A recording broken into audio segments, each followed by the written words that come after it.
Just a reminder before today's programme, the previous instalment of the Ident Review Extra is still available to view, and in that instalment we took a look at the Monty Python ident. Also, please consider supporting us on Patreon. Your support helps keep AMTV running and the programmes you enjoy coming to your screens. For more information, visit patreon.com/Adam Martin AMTV.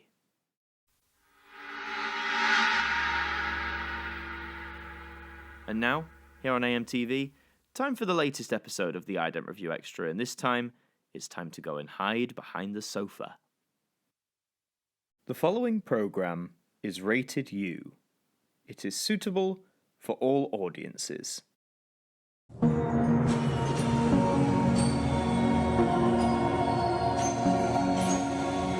Hello, and welcome to the Ident Review Extra, the spin-off show that takes a look at one individual ident each episode and gives it the review it deserves. And today we continue our marathon through the BBC Two idents of the 1990s.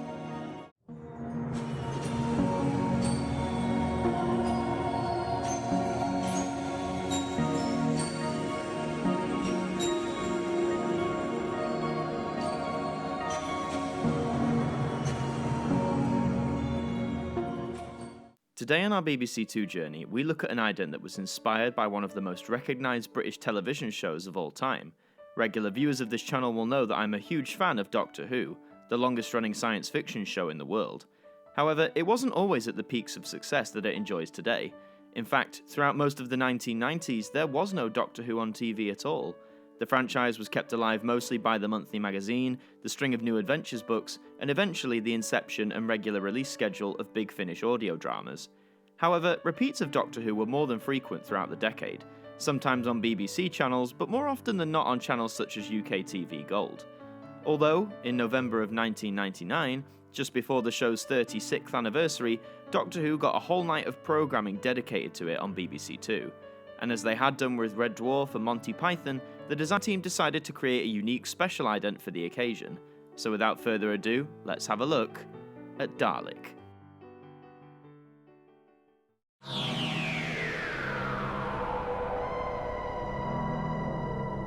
Once just sandwiched between Grandstand and the Generation Game, tonight on BBC Two you get a whole night to hide behind the sofa.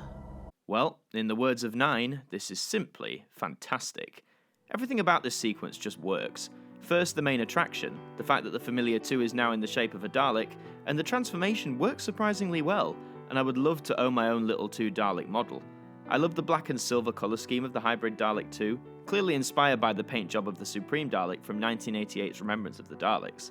The cries of exterminate sound eerily like Davros from 1975's Genesis of the Daleks, but it could easily be mishearing that. The steely corridors also echo the designs from Genesis, and in a way are quintessential of classic Who, with the trait of vast empty corridors somewhat becoming a mocking point for people to talk about. But as an ident to represent and introduce a whole evening of Doctor Who, this is simple, effective, and does its job remarkably well. But the story doesn't end there. Despite other special idents themed to programmes like the Red Dwarf Saga and Monty Python variants only airing once, never to be seen again, Dalek would not meet the same fate. During BBC Two's 50th birthday year in 2014, it also coincided with the arrival of a new Doctor, Peter Capaldi, in August of that year. So to line things up nicely, seemingly in Northern Ireland only, Dalek was brought out of retirement and showcased in glorious HD. Now on BBC Two Northern Ireland, 2 tribes. And I'm not talking about the Thousand Khaleds. It's a Doctor Who reference. Ignore me. Looks just as good as it ever did. Amazingly, Dalek would get another chance to show itself off, again seemingly in Northern Ireland only.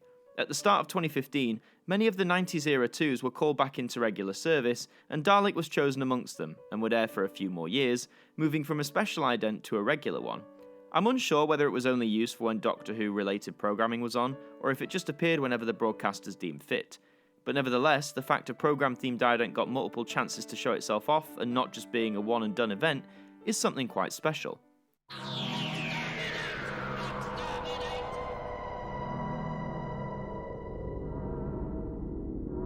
Some violent scenes and very strong language now on BBC Two Northern Ireland in a network premiere of A Perfect Love Story until it became The Perfect Crime.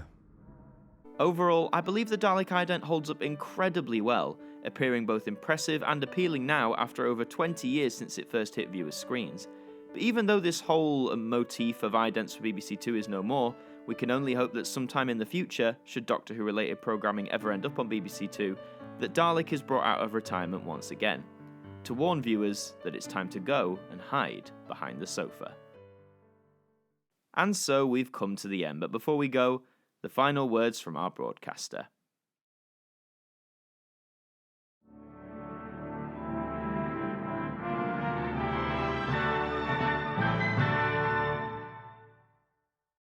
This programme has been brought to you in part by our producer and director patrons. With your support, you help keep AMTV running and the programmes coming to your screens. Thank you. And that does bring us to the end of another evening here on AMTV. We hope you enjoyed the programme, and we hope to see you next time. Good night.